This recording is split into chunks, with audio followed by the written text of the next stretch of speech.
El evangelista, médico y también historiador Lucas nos presenta una serie de personajes históricos que permiten corroborar la existencia del informe en relación con Jesús y especialmente también con Juan el Bautista.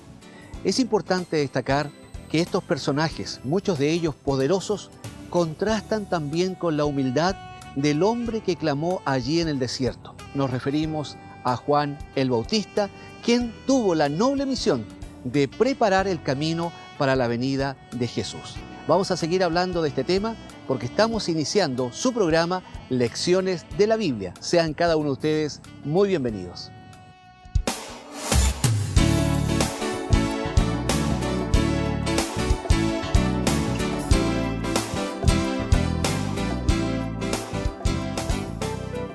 Y descendió el Espíritu Santo sobre él en forma corporal, como paloma.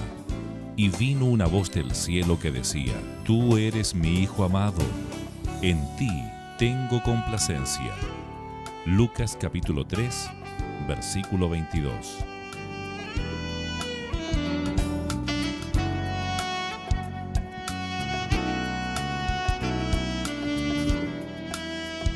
Queremos reiterar la bienvenida cordial a cada uno de ustedes, amigos, al programa Lecciones de la Biblia. Quiero presentarles a quien tenemos como invitado en esta oportunidad. Tenemos el privilegio de contar con la presencia del pastor Josué Espinosa Enríquez. Bienvenido, pastor. Un gusto de tenerlo con nosotros y poder compartir con los amigos este maravilloso mensaje del Evangelio de Lucas. Así que sea usted muy bienvenido a nuestro estudio. Muchas gracias por la invitación. Y seguramente lo que hoy día aprendamos, compartamos, va a ser de edificación para todos. Así que muchos saludos también a nuestros amigos, animarlos a que puedan seguirnos a través de todo el programa. Muy bien, amigos, el desafío ya está hecho. Queremos invitarles entonces para que ustedes nos acompañen. Vamos a tener un momento especial donde vamos a pedirle a Dios que nos ayude a comprender el mensaje que Él tiene para nosotros en esta oportunidad. Así que, pastor, le invito para que invoquemos la presencia del Altísimo. Oremos. Querido Padre, queremos darte gracias por comenzar este nuevo momento de estudio, de meditación en tu palabra, y queremos rogar que tu Espíritu Santo nos ayude a comprender el mensaje que tú tienes para nosotros. Y que también, Señor, prepares la mente, el corazón de cada uno de nuestros amigos que nos está siguiendo, para que ellos también puedan escuchar tu voz y entender lo que tú deseas decirles. Te lo rogamos y te lo agradecemos en el nombre de Jesús. Amén. Amén. Bueno, no cabe duda alguna de que el Evangelio de Lucas, que ya hemos comenzado a estudiar desde la semana pasada, es un auténtico y hermoso desafío para poder comprender la voluntad de Dios para nuestras vidas. Y hemos dicho, pastor, en reiteradas ocasiones ya en el programa anterior, que Lucas se destaca por ser no solamente un evangelista, sino que también un médico y también un historiador. Por lo tanto, los detalles históricos que él va presentando obviamente son demasiado importantes para pasarlos por alto. Y en este caso puntual, él hace alusión en el libro de Lucas, capítulo 3, a Juan. Y Juan ocupa una función específica, y yo diría vital dentro de la historia de la salvación. ¿Por qué es tan así? Nos gustaría comenzar partiendo precisamente con la historia de Juan. El Antiguo Testamento anunciaba la venida de Elías. Y muchos israelitas esperaban la venida personal de Elías, el regreso de Elías. Recuerden ustedes que Elías se había ido al cielo, el Señor lo llevó vivo en un carro de fuego. Entonces estaba esa promesa. Sin embargo, Elías en realidad no vino de nuevo, sino que lo que vino fue alguien que siguió la labor de Elías, es decir, del punto de vista espiritual. Fue un continuador. Un continuador de la labor de Elías. Y ese continuador, en las mismas palabras del Señor Jesús, fue Juan el Bautista. ¿Y cuál era la tarea entonces de Juan el Bautista, que simbolizaba la tarea de Elías? Volver el corazón, ¿no? Volver el corazón de los padres a los hijos, de los hijos a los padres, para que encontraran en el amor de Dios la disposición para recibir al Mesías, al Salvador, a Jesús. El mismo Juan describe su tarea como alguien que clama en el desierto: preparad camino para el Señor, emparejad, ¿no?, las veredas. porque ahí viene el Señor. Y si vino a preparar el ambiente espiritual en Israel, a preparar los corazones para recibir a Jesús. De hecho, la predicación de Juan, que es un llamado al arrepentimiento y al reconocimiento de su necesidad de perdón y salvación, es justamente aquello que necesitaba el pueblo y que predispuso a los seguidores de Juan luego para seguir a Jesús. De hecho, la gran mayoría de los seguidores de Juan fueron heredados, entre comillas, por Jesús. Entonces estaba esa preparación espiritual, esa preparación mental del pueblo para recibir al Mesías. Ahora, dentro de este contexto de llamado para poder prepararse justamente para encontrarse con el Señor, este llamado tanto de Elías en el principio como también de Juan el Bautista, fueron llamados muchas veces muy directos. En el caso de Juan, se lo podría juzgar de muchas cosas, menos de que él endulzaba sus palabras. Muchas veces las palabras de él eran tremendamente directas, por qué no decir fuertes, y eso calaba hondo en el corazón de sus oyentes. ¿Por qué tenía una reacción de parte de la gente tan favorable, a pesar de que las palabras muchas veces eran bastante fuertes? Yo creo que esa reacción de parte de la gente de aceptar el mensaje de Juan, aunque haya sido bastante directo o fuerte, tenía que ver con una reacción producida por el Espíritu de Dios. Solo el Espíritu de Dios es el que nos convence de pecado, de justicia y de juicio, como dijo el mismo Señor Jesús, y palabras que están registradas en el Evangelio de Juan. Entonces, al ser instrumento de Dios, al ser un instrumento del Señor, Juan no hablaba de sí mismo, no era un resentido político, no era una persona que predicaba un evangelio propio, no era una persona que tenía ira en contra de algún grupo en la sociedad, no era eso. Él era era un enviado de Dios. Y a veces con mucha pasión y vehemencia habló directamente algunos mensajes, pero con el amor de Dios en su corazón. Fruto de esa predicación es que muchos reconsideraron sus caminos, se arrepintieron de sus caminos y sus malas obras y se volvieron al Señor. Y yo creo que ahí está la gran diferencia entre alguien que predica un mensaje para ofender o para conseguir algún provecho personal y un mensaje generoso, un mensaje de llamado al arrepentimiento, un mensaje motivado por el amor sincero. O sea, podemos decir claramente entonces que la diferencia radicaba en el amor que él manifestaba y en el deseo vehemente de que estas personas pudiesen realmente aceptar el mensaje de salvación. Claro, de todas formas. Ahora, dentro de este llamado, que a veces, como decíamos, era bastante firme y fuerte, fundamentalmente era un llamado al arrepentimiento. La condición del ser humano sin Dios es una condición verdaderamente perdida, dice la Biblia. Por lo tanto, el llamado de Juan era un llamado oportuno dentro del contexto no solamente de su tiempo, sino que de todas las épocas. Por lo tanto, también hay un llamado para nosotros en cuanto al arrepentimiento.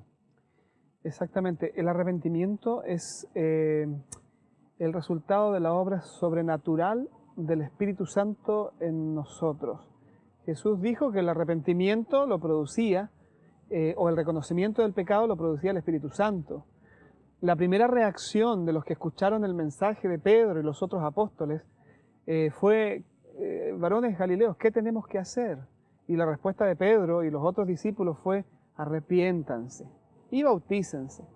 El arrepentimiento es un reconocimiento de la necesidad de un Salvador.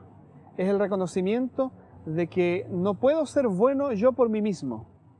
No importa que tanto yo me esfuerce por ser una buena persona, por ser justo, por ser veraz, nunca voy a poder conseguir serlo de verdad. Puedo hacer algunas acciones, puedo esforzarme por aparentar, por demostrar algo, pero desde adentro el cambio solo lo hace el Señor. Y para que ocurra ese cambio, entonces el Espíritu Santo viene y me da esa conciencia de que soy pecador, de que estoy perdido, que necesito un Salvador, y finalmente termino recurriendo a ese Salvador y mi condición cambia. Entonces, toda persona que se autojustifique, toda persona que crea que es buena por sí misma, es que no ha experimentado el arrepentimiento, porque no se ha dado cuenta de que su corazón lo engaña y de que él está en una condición de perdición y no saldrá de allí a menos que experimente el arrepentimiento que lo produce el Espíritu Santo, si él tiene un corazón humilde, ¿no? me refiero a la persona. Si la persona tiene un corazón humilde, el Espíritu Santo puede actuar. Juan llamaba a la gente al bautismo, Sí. a sumergirse en las aguas. Cuán importante también es este paso dentro del contexto y del plan de salvación que Dios ha ideado para el ser humano. La gente en el tiempo de Juan estaba familiarizada con el bautismo, porque ya hacía mucho tiempo que cuando una persona aceptaba la fe judía y se transformaba en un prosélito, en un converso a la fe judía, tenía que ser bautizado. La palabra bautismo significa inmersión, sumergir. Se utilizaba comúnmente para referirse al acto de tomar una prenda de ropa y sumergirla en el agua con tinta para teñirla. Se la bautizaba, ¿no? Se bautizaba la tela. Entonces, significa eso. Por tanto, Juan, cuando invitaba a las personas a arrepentirse, a aceptar su condición y a buscar el perdón, los llevaba, como tú bien dices, a dar un paso más. Porque finalmente no podía quedar solo eso en la emoción, no podía quedar solo eso en la mente como una idea. Tenía que haber un acto significativo que marcara un antes y un después en la vida de esa persona que se arrepentía. Y yo creo que eso es una cosa de siempre y creo que tiene que ver con nosotros también. No basta con aceptar una idea emocionalmente o intelectualmente. Yo necesito hacer algo también. Lo comparo con, no sé, con el matrimonio, ¿no? Uno le dice a la novia que tanto ama, que la ama de todo corazón y que haría todo por ella, pero finalmente eso termina ¿en qué cosa? En un acto público de un compromiso ante la sociedad y ante Dios, de que vamos a estar juntos y que nuestro amor va a sostenernos en todas las dificultades y pruebas de la vida y eso va a suplir cualquier necesidad. Entonces lo mismo, una persona que aceptaba el mensaje que Juan predicaba, Juan lo llevaba a tomar una decisión pública, ¿ya? Para testimonio de los demás y para que eso quedara realmente grabado en el corazón de esa persona que pasaba por el bautismo, ¿no? Por ese acto. Ahora, de paso, no solamente Lucas, sino que también los otros evangelistas hacen hincapié precisamente en este acto de Juan de no solamente llamar al arrepentimiento, sino que dar el paso del bautismo. A través del tiempo, pastor, se ha ido tergiversando tal vez este concepto del bautismo. Usted mencionaba hace un momento atrás que bautismo significa sumergir, ¿ah? Usaba la figura de la tela. Hoy día ya no se ve tan masivamente este concepto en la mente de muchas personas. ¿A qué se debe esto y por qué se ha ido cambiando en el tiempo este acto tan supremo que Dios establece como es el acto del bautismo? Claro, antes de pasar a ese punto, no debemos olvidar que en la Biblia el bautismo por inmersión tiene un significado espiritual. Pablo lo amplía en el capítulo 6 de Romanos, donde dice que así como Cristo murió y resucitó, así los que nos bautizamos también pasamos por la misma experiencia simbólicamente hablando. Claro. Es decir, el ser sumergidos representa nuestra muerte espiritual y el salir de las aguas representa nuestra resurrección espiritual, así como Jesús salió de la tumba. Por tanto, si nosotros desvinculamos el significado de la forma, entonces, claro, pierde todo sentido. Pierde el sentido y ya no tendría valor lo que dice Pablo o lo que dicen, digamos, los otros escritores del Nuevo Testamento. Entonces, eso por un lado. Jesús nos dio el mismo ejemplo, dice el relato de Lucas y también el de Mateo, que Jesús fue al Jordán y bajó a las aguas y luego subió de las aguas. Eso nos da a entender de que entró al río y allí fue sumergido y luego salió del agua. Ya vamos a llegar a ese punto para analizarlo en más detalle. Pero ¿cómo es que ocurrió este cambio, digamos, en el significado del bautismo y en la forma del bautismo, ¿no? En el siglo IV de nuestra era y siglo V, ya adentrándonos al siglo V, finales del 300, comienzo del 400, comenzó a instaurarse una nueva forma de bautismo que se llamó el bautismo por infusión. Algunas razones que los historiadores han descubierto y que están respaldadas era la siguiente. Por ejemplo, una persona estaba en su lecho de muerte o estaba muy enferma y quería bautizarse. Entonces no podía ser llevada a una pileta o al río para bautizarla. Entonces se inventó una forma de bautizarla. Y era en su mismo lecho o en algún lugar dispuesto para esto, se las envolvía en una sábana y se dejaba caer un chorro de agua. Y se la bautizaba. Solo que allí no se cumplía el significado, ¿no?, de la inmersión. Otra razón para el bautismo por infusión, que también luego se llamó por aspersión, ya eran gotas, no un chorro, es cuando se instauró el bautismo de los niños, de los infantes, de los bebés, en base al concepto del pecado original.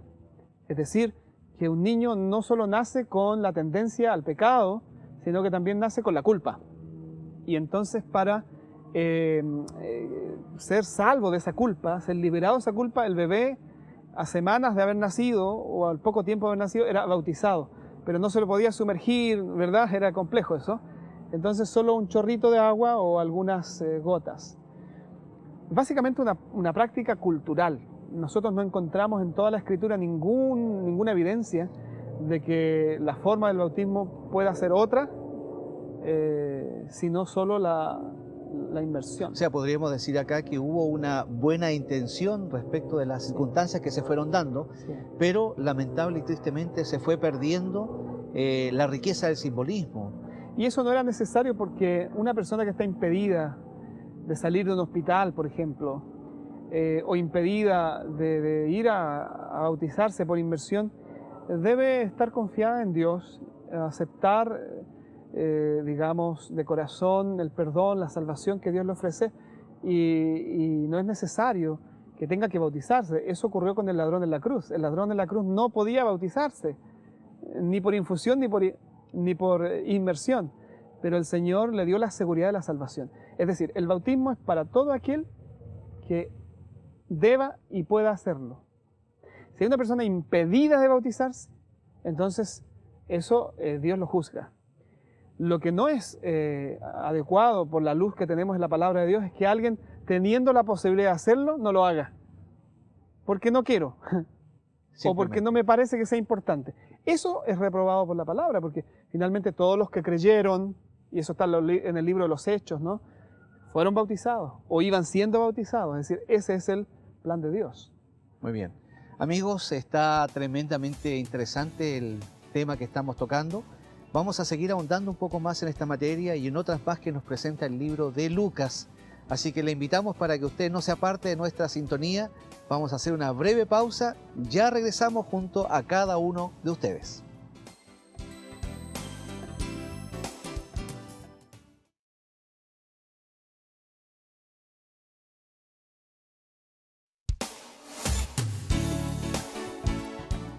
Apreciados amigos, gracias por permanecer en nuestra sintonía. Estamos en Lecciones de la Biblia, compartiendo junto a ustedes a través de Nuevo Tiempo.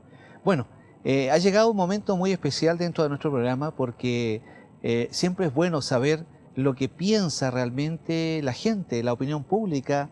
Generalmente tiene un concepto muy particular con respecto a un determinado tema, Pastor Josué. Y en esta ocasión se salió a la calle para poder preguntarle a los amigos qué es lo que piensan respecto del bautismo. ¿Para qué sirve realmente el bautismo? ¿Le gustaría saber lo que contestaron nuestros amigos? Por supuesto. Vamos de inmediato entonces, amigos, vamos a escuchar lo que ellos nos contestaron a esta pregunta. No te podría decir con certeza. No, la verdad es que yo... La confirmación de Dios, algo así. No sé, no podría decir con certeza. Yo creo que para confirmar la religión que uno más tiene, nada más, eso es la idea. Un bautizo es para incorporar a un niño a una comunidad, en este caso puede ser católica, o judía u otra. Para nada, realmente. Es como una excusa para tener una fiesta entre familiares, gastar dinero y mostrar ostentosidad ante las demás personas. Un bautizo según la religión que se tenga. Para dejar a los padres tranquilos, si son católicos. Más que nada, yo creo que es por eso. Para bendecir a una guagua, me imagino yo. me olvidó ya. El primer mandamiento, uno de los mandamientos y... para limpiar los pecados del bebé o de los papás, parece.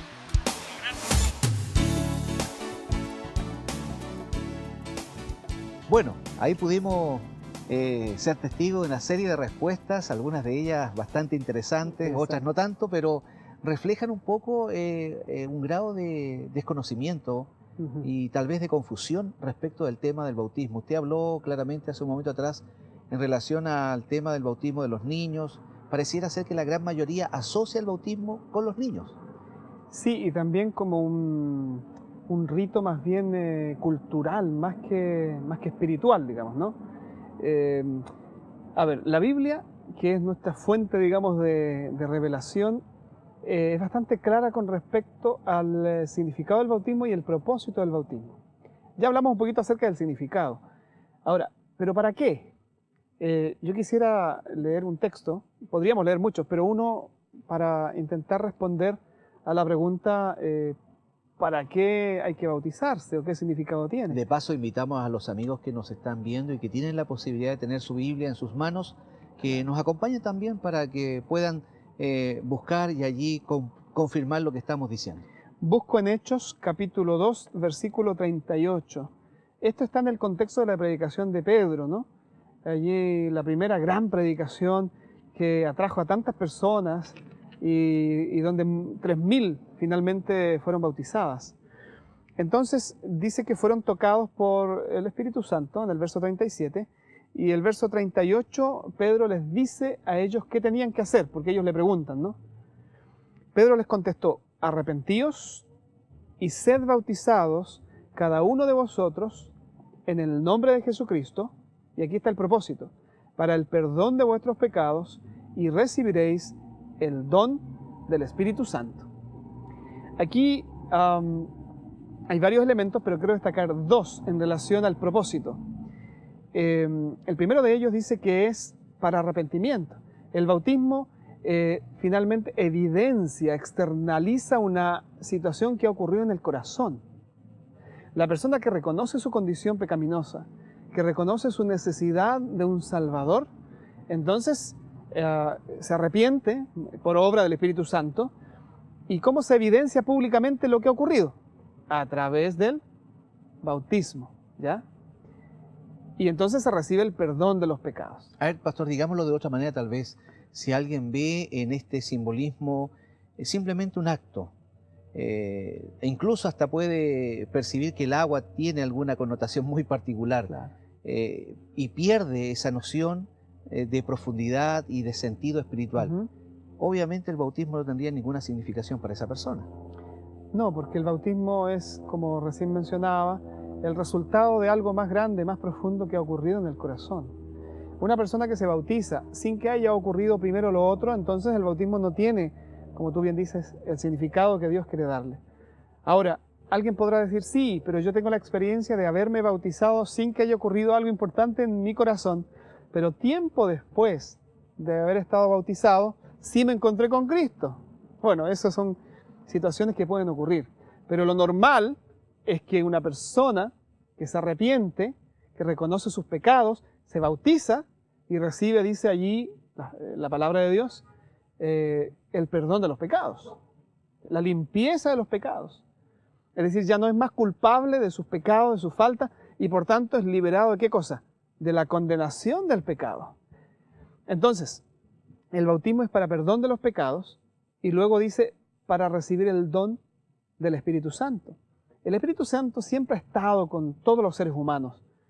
Así como el Espíritu Santo estuvo antes de que este mundo sea creado, cuando todo estaba desordenado y vacío y oscuro, aún así dice Génesis capítulo 1 que estaba el Espíritu Santo allí, en ese desorden, en esa oscuridad. Así el Espíritu Santo está a nuestro lado, no importa si somos convertidos o no. Por el hecho de haber nacido en este mundo, el Espíritu Santo está a nuestro lado buscándonos, tratando de guiarnos. Siempre apelando al corazón. Apelando a nuestro corazón. Cuando nosotros aceptamos a Cristo como Salvador, el Espíritu Santo ahora, cuando somos bautizados, ya no es nuestro acompañante, sino que ahora Él viene a habitar en nuestro corazón. Ya no está más a nuestro lado, sino que viene a estar en nosotros. Y ahora pasamos a ser templo del Espíritu Santo, ¿no?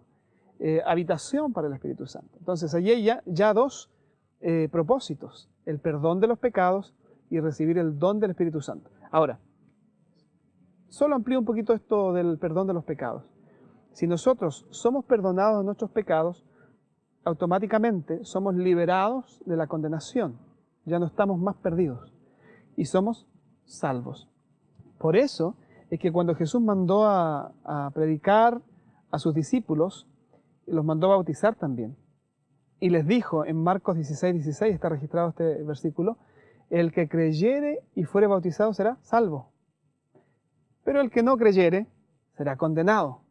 O sea, el bautismo, en resumen, es para salvación.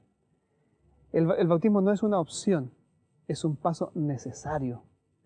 Y debe ser la evidencia de que yo he recibido a Cristo en mi corazón. Amigos, queremos continuar con este tema, pero vamos a acercarnos un poco a una experiencia ocurrida, pastor, dentro del contexto de lo que Lucas está narrando y que dice relación directa con el momento crítico, diría yo, cuando José y María perdieron de vista a Jesús. Fue un hecho que marcó la vida de ellos, pero especialmente marca la vida de la cristiandad, porque la respuesta que Cristo da una vez que ya se vuelve a reencontrar con sus padres, revela claramente que él tenía un claro sentido de su misión divina. Ahora, cuando él dijo, en los negocios de mi padre me conviene estar, refleja claramente que él desde muy pequeño sabía a qué había venido.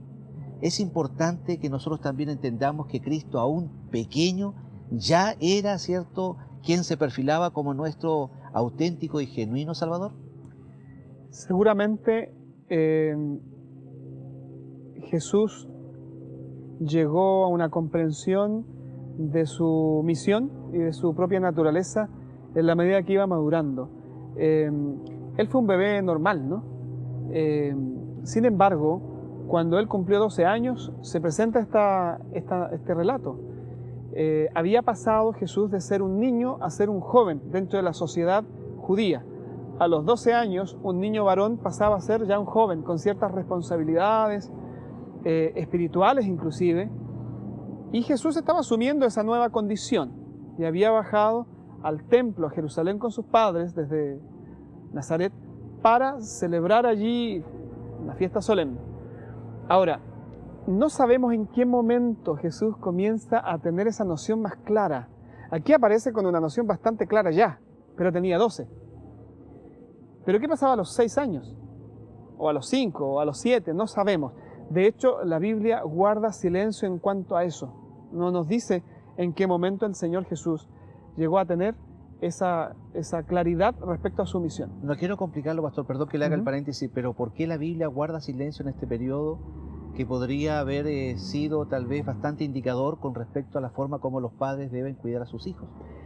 Si nosotros leemos en el mismo libro de Lucas, capítulo 2, verso 42 en adelante, allí dice que sus padres cumplían todo aquello que la ley les mandaba, les ordenaba, y que Jesús estaba sujeto a ellos. Y allí en esas pocas palabras ya se nos dice cómo hay que criar a los hijos. Primero, hay que criarlos de acuerdo a la enseñanza de la palabra de Dios, no a cualquier filosofía, no a cualquier enseñanza que nos parezca atractiva. Ahí está el primer principio. Ni que esté sujeto necesariamente a la cultura de la época. Exactamente. Lo primero que está allí es que esos padres criaban a su hijo Jesús de acuerdo a lo que la ley les instruía y no se apartaban de eso. Y el segundo aspecto es que Jesús estaba sujeto a sus padres. ¿Cómo se educa a los hijos? Se los educa a partir del ejemplo y la enseñanza de los padres, no de los familiares, de la familia extendida, ni tampoco del colegio, aunque el colegio tiene su función, sino de los padres. Y allí, al alero de su madre y su padre, Jesús fue entendiendo las lecciones más importantes que lo fueron preparando para entender su misión. Ahora, por otra parte, completando un poco la respuesta, la Biblia se centra en lo principal. Y se centró principalmente en el ministerio público de Jesús. Por supuesto, relata su nacimiento, eso es extraordinario, lo hemos comentado, pero luego se enfoca en el ministerio público de Jesús, desde que es bautizado hasta su muerte en la cruz. Allí se centran los evangelios, allí se centra el mensaje principal de la Biblia. Por eso me parece a mí que le pareció conveniente al Señor no darnos demasiados detalles de un proceso que Él sabía cómo llevarlo, pero que no atendía tan directamente a la necesidad que nosotros como seres humanos tenemos, que es de la salvación. Y eso está concentrado en el ministerio público de Jesús. Pastor, es importante destacar que dentro del contexto de la vida de Cristo llega un momento en que Jesús decide bautizarse y se acerca al río Jordán y pide específicamente que Juan lo bautice. Al principio Juan se niega, ¿cierto? Siente que no está en condiciones de ser la persona indicada para realizar este acto, sobre todo tratándose de Jesús. ¿Por qué Jesús se bautizó? Más de alguien podría sacar la conclusión que a lo mejor él se sentía culpable o que había cometido alguna falta, lo cual indudablemente no fue así, pero él marcó un hito y hay un antes y un después en relación a su bautismo. Claro. Bueno, hace un momento analizamos el porqué del bautismo para nosotros, para perdón de nuestros pecados, para recibir el don del Espíritu Santo, para salvación. Pero eso es porque estamos perdidos y necesitamos la salvación. Jesús no estaba perdido, Jesús no había caído, Jesús no tenía pecados. Él vino a salvarnos a nosotros. Si Él hubiese tenido nuestra misma condición de pecado, Él mismo habría necesitado un Salvador. Habría estado en problemas como nosotros. Pero Jesús era libre de pecado, libre de culpa, y Él no estaba caído, ¿no? No necesitaba un Salvador. Entonces, como tú bien dices, entonces ¿por qué se bautizó? Es la pregunta lógica. Jesús se bautizó básicamente porque Él deseaba darnos un ejemplo a nosotros. Y luego Él reafirma este principio cuando le enseña a los discípulos en el aposento alto a humillarse y a lavarse los pies mutuamente como una demostración de humildad y de recogimiento, ¿no? Estableciendo esa práctica en la cena del Señor o en el servicio de comunión que llamamos nosotros hoy. Bueno, hace un momento atrás usted mencionó que el bautismo no es opcional y efectivamente creo que esto se ve claramente confirmado con el hecho de que Cristo haya pasado por esta experiencia dándonos un ejemplo absolutamente, yo diría, magno respecto de que este acto del bautismo no es simplemente para aquel que lo quiera vivir o practicar, sino que es una necesidad abierta, directa en la vida de todo creyente sincero que desea la salvación. Jesús no necesitaba el perdón de pecados. Jesús, el Espíritu Santo siempre había estado con Él, había sido concebido por el Espíritu Santo. El Espíritu Santo lo guiaba y lo usaba poderosamente, aunque claro, descendió en una forma especial en esa ocasión. Entonces Jesús básicamente se bautizó para darnos un buen ejemplo. Y todos los creyentes, todos los cristianos que deseen seguir a Jesús deberían pasar por la experiencia de Jesús, porque Jesús dijo, ¿no? De acuerdo a lo que estaba mencionando hace un momento allí en el aposento alto, ejemplo os he dado para que como yo he hecho, ustedes también hagan, ¿no? Entonces la invitación está, tú amas al Señor, tú quieres seguir al Señor, entonces si en tu corazón ha ocurrido algo, tú tienes que bautizarte, como Jesús lo hizo. Muy bien, la verdad que el tema sigue siendo cada vez más interesante, amigos, y me gustaría preguntarles a cada uno de ustedes, ¿creemos efectivamente que Jesús pasó como un ser humano que estuvo también expuesto a la tentación, a momentos difíciles? Bueno, el tema de la tentación en el desierto, pastor, es un tema relevante, que demuestra claramente la firmeza de propósito que Cristo tenía y cómo Él supo realmente enfrentar la tentación, especialmente en los momentos de debilidad. Es por eso, amigos, que queremos invitarles para que ustedes puedan permanecer en nuestra sintonía. Vamos a ir a una breve pausa y luego retornamos para que podamos analizar un poco más en detalle esta experiencia de Jesús en el desierto y cómo Él enfrentó la tentación y nos da poder también para que nosotros podamos salir victoriosos frente a cualquier tipo de situación, por muy difícil que ésta sea. Vamos y ya regresamos.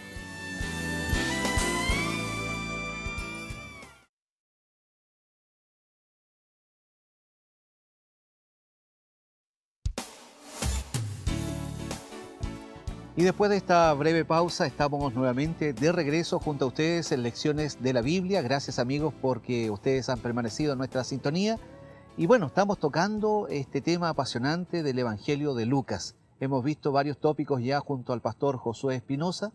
Dejamos un tema pendiente para este bloque, pero antes quisiéramos presentarles a cada uno de ustedes esta revista fascinante, esta guía de estudio llamada La Biblia Habla. Es un material atractivo, valioso, muy pedagógico. Por ejemplo, tengo aquí en el tema número 9, el glorioso regreso de Jesucristo, un tema fascinante que le da sentido, le da razón de ser a nuestra experiencia cristiana. La dulce seguridad del perdón. También tenemos un tema que para muchos es realmente importante, yo diría que para todos. ¿Por qué hay tanto sufrimiento y tanto dolor? Bueno, aquí encontramos respuestas oportunas. La Biblia habla para nosotros. Te invitamos para que puedas solicitar este material. Ahí puedas ver en la pantalla el número telefónico o también el correo electrónico y puedas solicitar lo antes posible y te haremos llegar, amigo, amiga, con mucho placer este material a tu propio hogar. Pastor, dejamos pendiente hace un momento atrás el tema de Jesús y la tentación. Esto revela claramente que Jesús era divino, pero también plenamente humano. Él estaba sujeto a que en cualquier momento podía ceder a la presión que el enemigo ejercía directamente sobre su vida. Y un momento, yo diría, crítico de su experiencia y de su ministerio fue precisamente cuando él fue al desierto y allí fue tentado por Satanás después de un periodo de 40 días de ayuno. A su juicio, ¿cuáles fueron los secretos que permitieron que Jesús se mantuviera incólume frente a la tentación? ¿Y qué ejemplo nos da Él a nosotros para que también podamos enfrentar cualquier tipo de situación, por adversa que ésta sea? Lo primero que tenemos que entender es que Jesús fue tentado durante toda su vida. Jesús fue tentado por el diablo en su niñez, en su juventud, al comienzo de su ministerio, hasta en la cruz.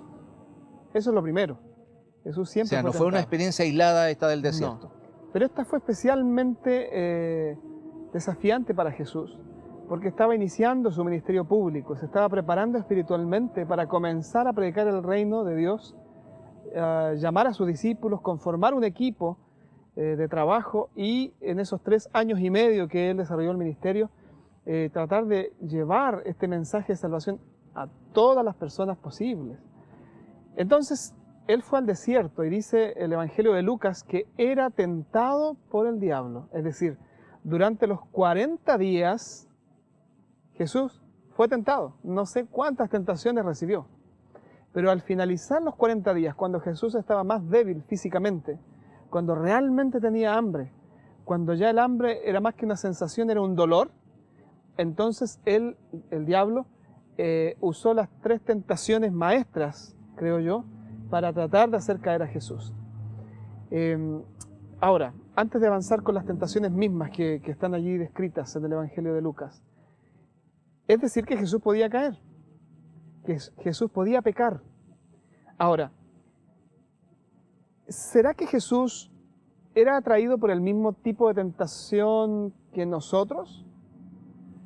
Yo no sé si exactamente fue así, porque el mismo apóstol Pablo en el libro de Hebreos dice que Jesús fue tentado en todo, pero sin pecado. Jesús no tenía pecado, no tenía la inclinación a pecar como nosotros la tenemos. A nosotros nos atraen algunos pecados. No todos nos dejamos atraer por los mismos pecados, pero tenemos una tendencia a lo malo. A veces un poco heredada, a veces un poco adquirida, pero tenemos tendencia a los pecados. Jesús no tenía esa tendencia. Entonces, Jesús fue tentado en todo lo que podía ser tentado él. Por ejemplo, ¿Jesús enfrentó la tentación del adulterio? No, porque él no estuvo casado, porque él no vivió esa experiencia. Su paso fue tan fugaz que él venía a morir en la cruz del Calvario. Habría sido muy trágico dejar una familia, ¿verdad?, a tan temprana edad. Es decir, lo que tenemos que entender es que Jesús fue tentado en todo lo que él podía ser tentado como hijo de Dios. como hombre y como Dios a la vez, pero como hombre sin la inclinación a pecar, que es diferente a nosotros, que sí tenemos inclinaciones a pecar. ¿Qué podríamos decir a más de algún auditor que en este momento podría estar sacando la conclusión de que en ese sentido Jesús tenía una ventaja mayor que la nuestra, porque nosotros no tenemos esa facultad de no tener la inclinación al pecado? Lo que pasa es que el Señor Jesús fue acosado con tentaciones de Satanás, y probablemente la mayoría de nosotros no, porque hay tres fuentes de tentación para nosotros. La primera de ellas es nuestro propio corazón engañoso. Eso está en la Biblia. Dice que por nuestra propia concupiscencia, dice el apóstol Santiago, somos llevados, ¿no?, por lo que nace de nuestro corazón a pecar. De allí viene la primera fuente de tentación. Es decir, no necesitamos siquiera que el enemigo, el diablo, nos lleve, sino que vamos tras nuestras propias inclinaciones. Esa es la primera fuente de tentación. La segunda fuente de tentación es nuestro entorno. Por eso es tan el ambiente. Por eso es tan importante que los cristianos elijan su ambiente. Pueden ir, como Jesús lo hacía, ¿no?, a buscar a los perdidos, pero para traerlos a la luz. Pero si a un cristiano le gusta estar en contextos donde el pecado es exaltado y donde hay prácticas que son malas, pero que son comunes, entonces se expone a la tentación. Allí hay una fuente de tentación. Y por último, la tercera fuente de tentación es el diablo mismo. Cuando un creyente o cuando una persona se deja arrastrar por sus propias inclinaciones pecaminosas, probablemente Satanás no tiene mucho trabajo que hacer. Cuando una persona elige mal su ambiente y se expone al pecado, y el pecado se transforma en algo natural y normal en su experiencia, tampoco Satanás tiene mucho que hacer. Cuando esos niveles fallan, entonces ahí Satanás, el enemigo, tiene que trabajar. Y Jesús no tenía tendencia al pecado, ni se dejaba rodear ni influenciar por el mal. Entonces el enemigo trabajó toda la vida de Jesús creando tentaciones especialmente diseñadas para él. O sea, aquí podríamos decir que en esto consiste justamente la, digamos, la diferencia, si se puede decir de esta manera, en relación a que él tuvo que soportar una intensidad de tentación mucho permanente, mayor que nadie jamás ha podido soportar. Y de tentaciones diseñadas especialmente para él. Y ahí podemos abordar las tres tentaciones que están mencionadas, ¿no? Exactamente. Y antes de abordarla, él responde fundamentalmente a cada una de las tentaciones de una manera categórica. Sí. Dice, no solo de pan vivirá el hombre, sino de toda palabra que sale de la boca de Dios. Correcto. Aquí hay una clara alusión a la solución, a la herramienta divina que Dios ha dejado precisamente para que seamos campeones, por así decirlo, de la verdad, del Evangelio sobre la tentación, que es precisamente utilizando la Biblia como el recurso que Dios ha dejado para nuestro privilegio y victoria también. De hecho, desde el punto de vista de la Biblia, nuestra caída en el pecado, nuestro primer paso en el fracaso, comienza por nuestra desconfianza o nuestra duda en la palabra de Dios. Eso le ocurrió a Adán y Eva, a Eva primero, ¿no? Cuando Dios les dijo lo que no debían hacer y lo que sí debían hacer, pero cuando Eva en este caso se enfrentó a un argumento diferente, ella dudó de la palabra de Dios y terminó creyendo a la palabra del enemigo y trajo la caída del hombre. De la misma forma, Cristo nos enseña a no dudar de la palabra de Dios. Y ante las tentaciones que el enemigo les presentó, que eran poderosas para él respondió con una firmeza, con una certeza en la palabra del Señor que lo hizo victorioso, porque Jesús no dudó. Sobre lo mismo le pregunto, y seguramente más de algún amigo también se está haciendo esta pregunta, ¿cómo puedo resultar exitoso al vencer, digamos, la tentación si a veces tiendo a dudar de las promesas de Dios? Hay varias respuestas en la Biblia respecto a eso. Pero recuerdo un texto, no recuerdo el número del versículo que está en el Salmo 119, donde hay una pregunta que hace el salmista allí, donde dice, ¿con qué limpiará el joven su camino? Hablando de los jóvenes. Claro. Con guardar tu palabra. En otras palabras, ¿con qué nosotros nos guardamos de no pecar? ¿Con qué prevenimos la caída? ¿Cuál es la vacuna, el antídoto para que el pecado no nos enferme y nos destruya. Cuando nosotros guardamos la palabra en nuestro corazón, la palabra de Dios, y esa palabra nos hace invulnerables, voy a decir así, la palabra contra el pecado. Tenemos allí, digamos, la garantía de no ser arrastrados por el pecado cuando nos afirmamos y cuando nos dejamos envolver por la palabra de Dios. Creo que allí está una respuesta que a través de la Biblia se va repitiendo. Vayamos ahora a las tentaciones. Sabemos que fueron específicas, que atendieron tal vez a una necesidad puntual que Jesús estaba teniendo y que hizo que él, en un estado de vulnerabilidad, digámoslo de esta manera, podría perfectamente haber cedido. ¿Cuál es el énfasis de Satanás y del enemigo de Dios al atacar a Jesús y cómo esto se puede replicar en las vidas de todos nosotros? Antes de pasar a eso, solo un pequeño paréntesis. Sí. El enemigo subestimó a Jesús. Él pensó que Jesús, con hambre y débil, estaba propenso a pecar. Pero Jesús estaba más fuerte espiritualmente que nunca. En otras palabras, Jesús no usó la excusa de estar débil físicamente o anímicamente para entrar en la tentación y pecar. Eso nos enseña una gran lección. La debilidad física, la debilidad emocional, la carencia de algo en la vida humana no nos excusa del pecado, de caer en el pecado o la tentación. Jesús nos da ese ejemplo. Mientras más débil estaba físicamente, pero más fortalecido estaba espiritualmente. Y el enemigo quedó allí en blanco, ¿no? No me esperaba esto. Pensó que Jesús iba a estar también débil espiritualmente, pero no estaba débil. Ahora, analicemos un poquito la primera tentación. Cuando Jesús tenía más hambre, el enemigo le dice: si eres el Hijo de Dios, convierte estas piedras en pan.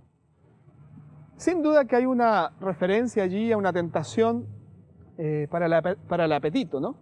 Es decir, que llevara a Jesús a improvisar, a usar su poder en favor propio, personal, cuando el Señor Jesús venía no a usar su poder en beneficio propio, sino para salvar a la humanidad, como un acto de generosidad y amor. Por allí, sí, hay una tentación allí, pero la tentación más poderosa para Jesús no era el atender su necesidad convirtiendo las piedras en pan, eso era perfectamente posible por su poder, sino que está la primera parte, cuando dice: si eres el Hijo de Dios. Pone en duda. Ese es el punto. En otras palabras, ¿eres o no eres el Hijo de Dios? Una actitud desafiante de parte del enemigo. ¿Por qué tú estás sufriendo así? ¿Por qué te sometes a este plan que te humilla, no? ¿Por qué no improvisas? ¿Por qué no cambias si tú eres el Hijo de Dios o no eres? En otras palabras, la tentación era mucho más poderosa para Jesús, porque Jesús sí era el Hijo de Dios. Solo que en esa situación de debilidad, en esa situación de abandono, digamos, por el hambre, por la situación que estaba viviendo, el enemigo pensó que podía obtener una reacción de parte de Jesús en donde Jesús actuara de tal manera que lo hiciera pecar, ¿no? En el sentido de que dudara de Dios o simplemente dejara de someterse al Padre. Entonces la tentación era poderosa, no era solo del apetito, no era solo de la comida, ¿no? La segunda tentación también es muy interesante. Le dice, aunque los evangelistas no tienen en el mismo orden las otras tentaciones, yo voy a elegir un orden. Le mostró todos los reinos de este mundo, ¿no? Y luego de mostrarle los reinos de este mundo, le dijo: si tú me reconoces, si me adoras, entonces yo te entregaré estos reinos con toda su gloria y su poder. Allí hay varias aristas. Una de ellas, claro, el enemigo quiere conseguir de parte de Jesús un reconocimiento, porque siempre él ha querido no ser reconocido como que merece la adoración. Pero yo diría que el aspecto más poderoso de la tentación que el diablo le hizo a Jesús es que, mira, ¿a qué viniste tú? Y recuerdo las palabras de Apocalipsis cuando dice que después se escucha una voz que dice que los reinos de este mundo han llegado a ser de Dios y de su Cristo. Jesús había definido su misión como viniendo a buscar y a salvar lo que se había perdido. Y Satanás le dice, mira, te lo entrego todo, te entrego los reinos de este mundo, te entrego el mundo. Y no necesitas pasar por la cruz del Calvario, no necesitas pasar por los sufrimientos del sacrificio, ¿no? Yo te entrego. ¿Ah? ¿Qué te parece? ¿Por qué no acortas camino? Pero sí me reconoces que yo sí merezco adoración. Yo les pregunto a nuestros amigos, te pregunto a ti, ¿será que eso para alguien que realmente era divino, era Dios y había venido a rescatar el mundo, no era una tentación? Exactamente. Yo no logro entender, pero seguro que era una tentación poderosa. Y por último, la última tentación. Lleva a Jesús a lo más alto del templo, unos 60 metros de altura, y le cita la palabra de Dios, un salmo, el Salmo 91, y le dice, salta, y le cita tergiversada la palabra de Dios incompleta. Le dice, no, Él enviará a sus ángeles cerca de ti para que no tropieces en piedra. Sin embargo, la tentación estaba en que Jesús probara al Padre, porque la promesa de Dios era que enviaría a sus ángeles en cuanto hiciera un hijo de Dios la voluntad de Dios. En esa circunstancia, cuando un hijo de Dios hace su voluntad, Dios lo cuida, lo protege. Pero allí lo estaba asusando para probar a Dios. Saltar del templo, ¿por qué razón? ¿Para probar algo?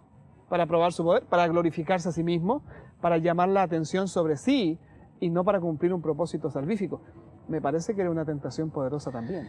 Pastor, interesante este tema que podemos analizarlo en mayor profundidad y queremos estimular a los amigos para que puedan seguir estudiando porque esto refleja claramente, por ejemplo, que la tentación no es pecado. Todos estamos de una u otra manera sometidos a la tentación, pero no significa que ya por el hecho de haber, sido tentados estamos pecando. Lo importante es poder resistir precisamente a la tentación como Jesús lo hizo. Como Jesús lo hizo y seguir el ejemplo que Él nos dio. Finalmente, Pastor, Jesús se preparó para cumplir esta misión soberana y suprema de la salvación del mundo. Pasó por una experiencia tremendamente difícil, ayunó durante 40 días y 40 noches. ¿Qué mensaje entregaría usted a esta hora a los amigos que nos están viendo? A mí me gustaría decirle a nuestros amigos que Jesús es el Hijo de Dios y que debemos seguir su ejemplo. Él se aferró a su Padre y llegó a decir, yo no hago nada de mí mismo. Él se sometió a la voluntad de Dios, entendiendo que Dios podría dirigir sus decisiones, dirigir sus caminos y ayudarlo a hacer lo que es correcto. Para enfrentar la tentación, Él se aferró al Padre, se aferró a la palabra de Dios y fue vencedor. De igual forma, yo te invitaría a no confiar tanto en ti mismo, a confiar más en Dios, a confiar más en su palabra, seguir el ejemplo de Jesús, dar los pasos que Él dio. Seguramente en ello vas a encontrar la solución a muchos de tus problemas, pero sobre todas las cosas, la solución al problema del pecado, de la perdición, de la cual el Señor nos quiere librar. Queridos amigos, estamos finalizando entonces nuestro programa de hoy. Agradecemos al Pastor Josué, agradecemos a Dios por este lindo llamado que nos hace, para que también en las manos de Dios podamos prepararnos para una gran misión. Sean ustedes bienvenidos para el próximo programa que vamos a tener dentro de algunos días más, Dios mediante. Que el Señor les bendiga grandemente y será hasta la próxima cuando nos volvamos a encontrar en Lecciones de la Biblia.